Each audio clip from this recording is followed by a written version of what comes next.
瞧瞧这带拍的大武器，我馋了好久了 ，Q 出了我终于能够玩上了。因为你可能没注意到，OneNet已经涨到了1400，已经是一个中等海景房了，我可不舍得买。而 Q 呢，780我是真买得起。可以看到这次是该抹的 logo 啥的都抹去了，里面的内容物配置什么的和 OneNet 是一致的。介绍说的是新厂，我们打开看到它的头脚处的水口，以及身上仅有没有上消光的地方脚部，很明显这个就是新精雕厂的，就是新规的胸部、肩部、小臂以及腰带，其他地方就和他家的50周年空我是同模了，毛病都是一样的。感兴趣的话可以去看一下我今年的摘版评测，它的重量方面是55克，细节方面空我它各基础以及对应的生化形态呢都是同样的头部，就是眼睛头灯的颜色不一样。这个模具用的次数多了嘛，所以说分辨呢是比较明显了，倒是没有出现大头那种因为模具损耗导致头部合不拢的情况发生。紫色的复印比之前红色的发色要亮不少。新规的胸甲部分可以看到铭文细节呢是能够看清楚的，紫色不再是伪电镀色，而是金属色。漆面到上这上是平整，没有橘皮的现象，领子呢是很高，几乎把脖子全给挡住了。在这个造型下没有金边的分件了，就不用担心分件不服帖影响外观了。新规的金甲是很张扬的一个造型，铭文细节也能够看清楚。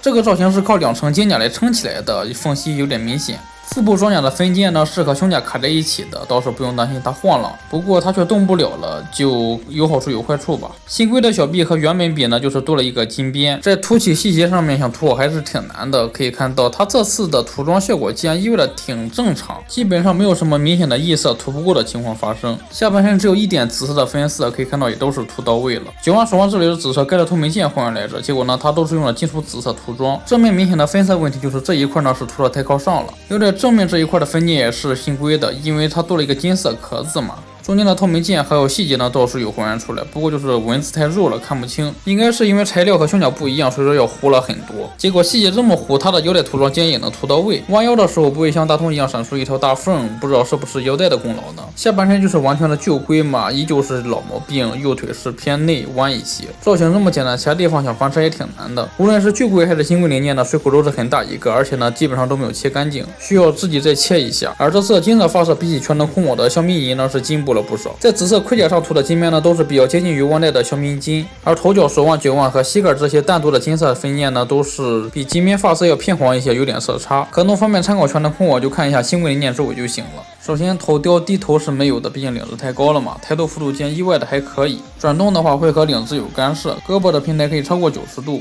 老真五雕胸部这里是有一段拉伸关节的，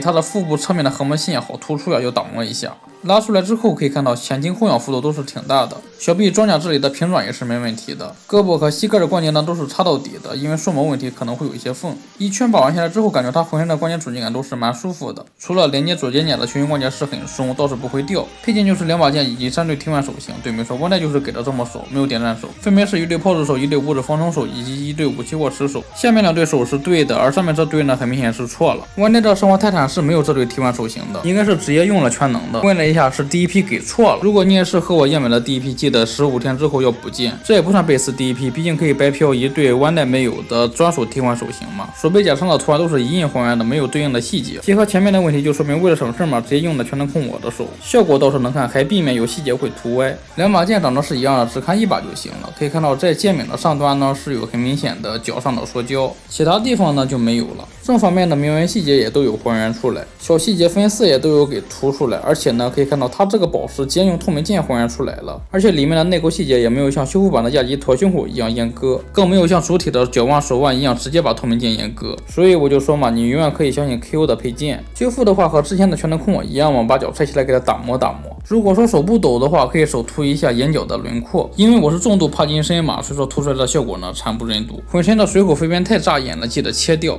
左肩胛关节太松，直接用关节结构马克笔涂一下就行了。最后借其他空我的握持手展示一下吧。总之选这个就是因为OneNet的太贵了嘛，和之前50周年的区别就是金色更黄一些，太紧的关节挑松了一些，其他地方的数值就差不多了。